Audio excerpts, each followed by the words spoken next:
একজন বিবাহিত নারী বলেছেন, মাঝে মাঝে ভাবি কিসের স্বামী, কিসের সংসার, কিসের সন্তান, সব কিছু আমার হলেও আমি কারণ নয়।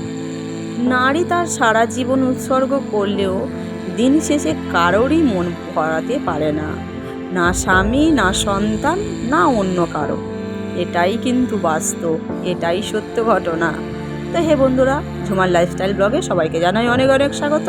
ফিরে এলাম আবার একটা নতুন ব্লগ ভিডিও নিয়ে। আমার বন্ধুরা যে যেখান থেকে আবার এই ভিডিওটা দেখছো, আশা করছি সবাই সুস্থ আছো, ভালো আছো। আমিও খুব ভালো আছি। তো আজকের দিনটা খুবই সুন্দর, বৃষ্টি ভেজা ও ব্যস্ততম সকাল। তো ভোরের বেলা উঠে পড়েছি। উঠেই আমার যেটা কর্তব্য করণীয় প্রত্যেক দিনের মতন সেটাই করে চলে যাব বাইরে। কারণ এখন তো আমার ডিউটি আজকের রান্না করার, মানে প্রত্যেক দিনই রান্না করি, কিন্তু আজকের একটু ব্যস্ত হবে। কারণ আজকে ছিল বৃহস্পতিবার। বৃহস্পতিবার মানে ঠাকুর পুজো দিতে হবে। তো ঠাকুর পুজো দেওয়া মানে বৃহস্পতিবারে খুব তাড়া থাকে, মানে ঠাকুর ঘরে 1 ঘন্টার উপরে আমার কাটাতে হবে। তো সেই হিসেবে বাইরে বেরিয়ে চলে গেলাম। গিয়ে দেখছি প্রচণ্ড হারে বৃষ্টি পড়ছে, রাত থেকেই বৃষ্টি পড়ছে। তো বৃষ্টি মানে প্রচণ্ড বৃষ্টি, বাইরে কিছুই দেখা যাচ্ছিল না, এতটাই অন্ধকার হয়েছিল। একে ভোরের বেলা, তার উপরে একদম কালো মেঘে ঢেকে গেছে আকাশটা পুরো। তোমরা নিশ্চয়ই বুঝতে পারছো কতটা অন্ধকার হয়ে গেছে। আর দেখো না কীভাবে বৃষ্টি পড়ছে। আমি একটু চিন্তায় পড়ে গেলাম যে কিভাবে কাজগুলো সারবো আর কীভাবেই বা তাড়াতাড়ি মানে রান্নার ব্যবস্থা করব। এই ভাবতে ভাবতেই চলে এলাম বাসি কাজকর্ম করতে। তো ঘরটা ঝাঁটা দেবো, দিয়েই তারপরে কিছু টুকিটাকি কাজ আছে সেগুলো সেরেই স্নান করে ঠাকুর ঘরে ঢুকে পড়ব। তো যেটা বলছিলাম বন্ধুরা, সত্যি কিন্তু আমরা যারা মেয়েরা, তারা মানে মেয়েরা বলতে বিবাহিত মেয়েরা, আমরা কিন্তু আমাদের সব কিছু মানে স্বামী, সন্তান, সংসারে উৎসর্গ করে দিই। কিন্তু তারা কি মানে তারা কি আমাদের হয়, মানে তাদের কি কোনো দিন খুশি করতে পারি? যতই কিছু করি না কেন, তাদের কখনোই সুখী করা বা খুশি করা যায় না। মানে পান থেকে চুন খসলেই কিন্তু তারা বলবে যে এটা কেন করলে, ওটা কেন করলে, এটা তোমার জন্য হয়েছে। মানে কোনো একটা ভুল হয়তো তোমার ভুল বশত হয়ে গেছে, তখন বলবে দেখবে এটা তোমার কারণে হয়েছে, এটা হতো না। সে স্বামী বলো আর সন্তানই বলো, এটা প্রত্যেক নারীর ক্ষেত্রেই হয়। মানে যদি তোমার সন্তান কোনো অন্যায় করে, বলবে মানে সন্তানকে কি মানুষ করতে পারো নি, কোনো শিক্ষা দিতে পারো নি, কিন্তু তুমি সন্তানকে যথারীতি মানুষ করছো। একটা সন্তানকে কিন্তু তুমি সারা জীবন মানে সকাল থেকে সন্ধ্যা পর্যন্ত, রাত পর্যন্ত তাকে আঁকলে ধরে রাখো। একটা বাবার কর্তব্য শুধু টাকা দিয়ে ব্যাস, আর কিছুই নয়। কিন্তু সমস্ত দায়িত্ব মায়েরই থাকে, তবুও কিন্তু কথা শুনতে হয় যে তুমি ভালো করে মানুষ করতে পারো নি, তাই না? তো কথা বলতে বলতে স্নান সেরে চলে এসেছি। এসে একটু চুলটা একটু আঁচড়ে নিয়ে পরিপাটি করে তারপর চলে যাব ঠাকুর ঘরে। কারণ আমি শুনেছি ঠাকুর ঘরে ঢুকতে গেলে, মানে বিবাহিত মেয়েদের ঠাকুর ঘরে যেতে গেলে মাথায় একটু, মানে মাথায় আর কপালে একটু সিঁদুর থাকা প্রয়োজন, তাহলে নাকি শুভ হয়। আর সত্যি কথা বলতে বন্ধুরা, সকালবেলা স্নান সেরে ঠাকুর ঘরে ঢুকতে না খুব ভালো লাগে। আর নিজেকে একটু পরিপাটি করে রাখলে কী হয় বলো তো, ঠাকুরও প্রসন্ন হয়, আর নিজেকেও ফ্রেশ লাগে, আর মনে করা হয় সংসারে উন্নতিও হয়, তাই না? অভাবের মধ্যে একটু নিজেকে সুন্দর গুছিয়ে রাখাটাও ভালো। কিন্তু একটা মেয়ে, বিবাহিত মেয়ে যার সন্তান হয়ে গেছে, সে কিন্তু মানে সন্তান হওয়ার পরে নিজের সৌন্দর্যই হারিয়ে ফেলে। সংসারের চাপে, সন্তানের চাপে নিজেকে খেয়াল রাখতে পারে না। হয়তো একটু জ্ঞান দিয়ে ফেলছি। তো এটা আমি মনে করি সবার ক্ষেত্রেই হয়। তোমরা ভেবে দেখো না, একটা সন্তান হওয়ার পর কি নিজেকে কি পরিপাটি করে রাখা যায়? রাখা যায় না। মানে বাচ্চা কাঁদছে, তাড়াতাড়ি করে স্নান করে চলে এলাম। এটা আমার ক্ষেত্রে হয়েছে, তাই জন্য আমি তোমাদের সাথে শেয়ার করছি। বাচ্চা হওয়ার পরে বাচ্চা কাঁদছে, স্নান করবো কী করে, 2টো মগ গায়ে জল ঢেলে দিয়ে চলে এলাম। না সাবান, না শ্যাম্পু, না কিছু, চলে এলাম। দিনের পর দিন এটা হয়ে আসছে। তারপরে তাড়াতাড়ি করে এসে তাকে থামানো, আবার একটু যে চুলটা আঁচড়াবো তারও উপায় নেই, কাঁদছে। তাড়াতাড়ি করে 2 মুঠো ভাত খেয়ে তার পাশে শুয়ে পড়তে হচ্ছে, কাঁদছে। এটাই হয়ে থাকে প্রত্যেক মেয়ের ক্ষেত্রে, আমার ক্ষেত্রে তো এটা হয়েছে। ভাত খেতে বসেছি, কাঁদছে, ভাতের থালায় ভাত রেখে, মাখানো ভাত রেখে এঁটো হাতে নিয়ে পাশে শুয়ে পড়েছি, শুয়ে তাকে চুপ করাচ্ছি। এদিকে ভাতটাও ঠান্ডা হয়ে গেল আর হাতের এঁঠোটাও শুকিয়ে গেল। ঠাকুরঘরে এসে ঠাকুরঘরটা একটু মুছে নিলাম, নিয়ে আমি এই যে গামলার মধ্যে যে শাঁকটা রাখি না, সেই শাঁকের জলটা প্রত্যেক দিন সকালেই চেঞ্জ করি, আবার নতুন করে জলও দিয়ে দিই। তো নতুন করে জলও দিয়ে দিলাম। তো যেটা বলছিলাম, আমার ক্ষেত্রে এরকমই হয়েছে, বাথরুম পর্যন্ত যেতে পারবো না, গেছি, গিয়ে বসেছি, কাঁদছে, সঙ্গের সাথে উঠে চলে আসতে হয়েছে। খেতে বসেছি, কাঁদছে। এটা মানে যাদের বাচ্চা ধরার কেউ থাকে না, এটা তাদের ক্ষেত্রেই হয়। ওই জন্য আমার মেয়েটা আমার না খুব ন্যাওটা, ও আমাকে মানে আমার ছাড়াও কিছু বোঝে না।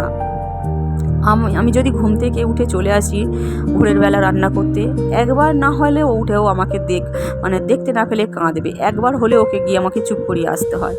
তাই জন্য আমি একটু তাড়াতাড়ি উঠি, ভোরবেলা উঠে সমস্ত কাজকর্মগুলো ও ওঠার আগে সেরে ফেলি, কারণ ও ঘুম থেকে উঠলে আমাকে না পেলে ও কাঁদবে। এখনও এত বড়টা হয়েছে, এখনও সেই অভ্যাসটাই থেকে গেছে, কারণ ও যে আমার ভীষণ ন্যাওটা, ওকে যে ছোটোবেলা থেকে আমি শুধু নিই। তো সে যাই হোক, কথা বলতে বলতে ঠাকুরঘরে ঢুকে গেছি, গিয়ে ঠাকুরের প্রসাদ কেটে নিচ্ছি। আজকের বৃহস্পতিবার, তাই ফলই দেব। মানে প্রত্যেক দিন প্রায় আমার ফল দেওয়া হয় না, কারণ আমার বাড়িতে প্রত্যেক দিন ফল থাকে না, যতদিন থাকে ততদিনই আমি ফল দিয়ে থাকি। তো যেটা বলছিলাম, আমার মেয়েকে আমি একা হাতেই মানুষ করছি। ওর বাবা সকালবেলা বেরিয়ে চলে যায়, আসে রাত্রেবেলা, ওর বা নেওয়ার কোনো সময় থাকে না। যতটুকু সময় আসে ততটুকু সময় এসে ক্লান্ত হয়ে খেয়ে দিয়ে শুয়ে পড়ে। বাদবাকি সময় আমার যা কিছুটা হলেও ওর নেয়, কিন্তু ছোটো থেকেই ও মানে ওর কোলে করে নিয়ে আমি খেয়েছি, কোলে করে নিয়েই আমি কি বলবো, টয়লেট পর্যন্ত করতে গেছে, এই রকম অবস্থা হয়েছে, কারণ ও আমাকে ছাড়েনি, কাঁদছে, কী করবো। তো ওকে নিয়েই সব কিছু করতে হয়েছে, এটাই অভ্যাসে দাঁড়িয়ে গেছে। তাই ও আমাকে না দেখতে পেলে না ভীষণ বায়না করে।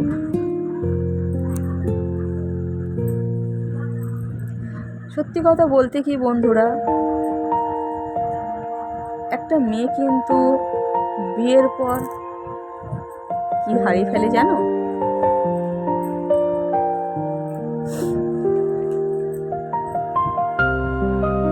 সংসার হয়ে গেলে একটা মেয়ে সব থেকে কী হারে জানে? নিজের যত্ন। সত্যি নিজের যত্ন নিতে সে পারে না সংসার হয়ে যাওয়ার পরে। স্বামীর যত্ন নেব, স্বামী কী খাবে, স্বামী কী পরবে, ভোরের বেলা উঠে রান্না, তার ড্রেস বার করে দেওয়া, জুতো পরিষ্কার করে দেওয়া, সংসার গুছানো, এটা করতে করতে নিজের যত্ন নিজের যে যত্ন কি কবে নিয়েছি আমার মনে নেই। এই যে দেখতে পাচ্ছ, বেকম উঠে পড়েছে, উঠেই চলে এসেছে আমার কাছে ঠাকুর ঘরে, ওকে নিয়েই আমার এই ঠাকুর ঘরের কাজ করতে হচ্ছে। উঠবে না তো, কারণ সকাল হলেই ও ঘুম থেকে উঠে আমাকে না দেখলে তো বায়না করে।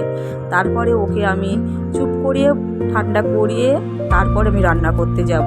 এত ভোরের বেলা কী করবো বলো? উঠে পড়েছে। আমি যে যাইনি, ঠাকুর পুজো গিয়েছিলাম ঠাকুর ঘরে, বললাম না যে বৃহস্পতিবার মানেই ঠাকুর ঘরে ঢুকলে অনেকটা কাজের চাপ হয়, তো অনেকক্ষণ থাকি, তো সেই কারণেও তাড়াতাড়ি উঠে পড়েছে। আর যেটা বলছিলাম বন্ধুরা, সত্যি কি একটা মেয়ে তারপরে তো বাচ্চা হওয়ার পরে তাকে কিভাবে ফ্রেশ করাবে, তাকে কী খাওয়াবে, কী পড়াবে, এই করতে করতে সত্যি মেয়েটা তার আমি নিজের ক্ষেত্রে আমাকে যত্ন নিতেই ভুলে গেছি। অনেকেই আমাকে ভাবে, দেখলে বলে, আমার অনেক বন্ধু বান্ধব আছে, দেখলে বলে তুই আগে কেমন ছিলিস, এখন এরকম হয়ে গেলি কেন। তাদেরকে কি করে বোঝাবো যে সংসারের চাপ যখন ঘাড়ে এসে পড়ে না, তখন নিজের কি করে যত্ন নেব। এখন দেখতে পাচ্ছি সেই বন্ধুদেরই যখন বিয়ে হয়েছে, তাদের যখন বাচ্চা হয়েছে, তাদেরও অবস্থা আমার মতনই হয়েছে। তারা এখন আমাকে বলে, সত্যি রে, তুই ঠিকই বলতিস যে সংসার হলে নিজের যত্ন নেওয়া যায় না। হ্যাঁ, তো এটাই বাস্তব, সত্যি কথা বন্ধুরা।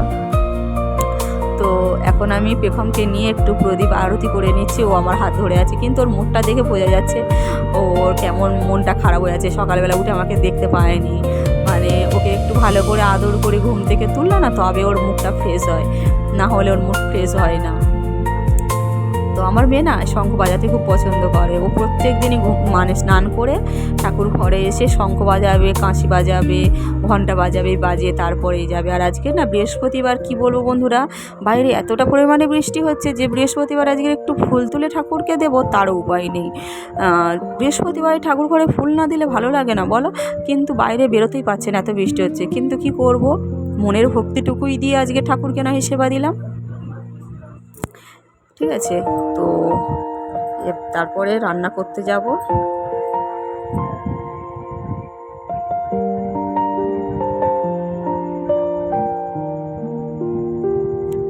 আর দেখুন কেমন আমার হাতে হাতে কাজ করে দিচ্ছে, দেখো।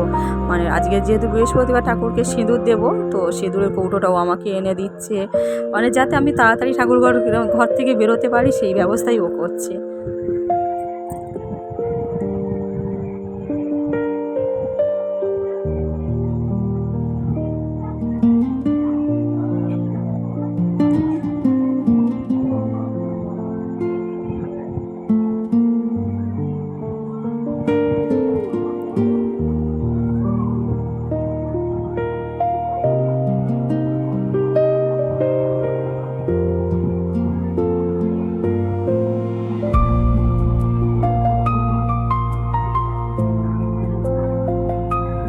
তারপরে সমস্ত ঠাকুরকে সিঁদুর পরিয়ে দিচ্ছে। আমার বড় মাকে সিঁদুর পরাতে কত সুন্দর লাগছে।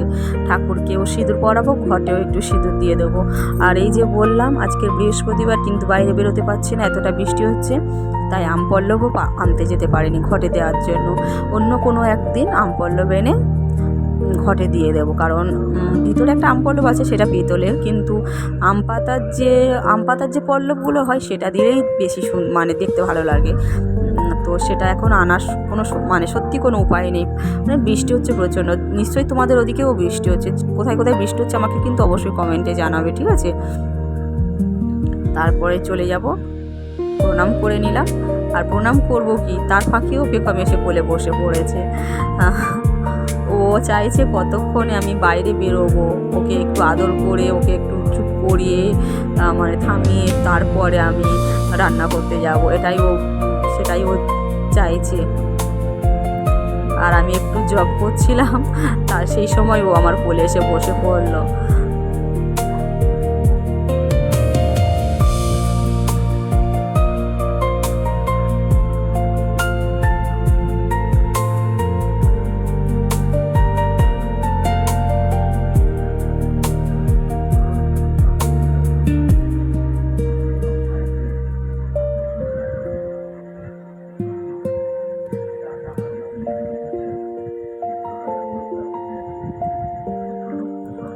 আর রান্নাটা আর বন্ধু দেখালাম না, রান্না হয়ে গেছে। ভাত করেছিলাম আজ যেহেতু বৃহস্পতিবার, তার মুগ ডাল করেছিলাম, আর আলু ভাজা, আর গোটাগত কাঁকরোল ভাজা। কাঁকরোল ভাজাটা পেখমের পাপার জন্যই করেছিলাম, কারণ আমি কাঁকরোল ভাজা খাই না।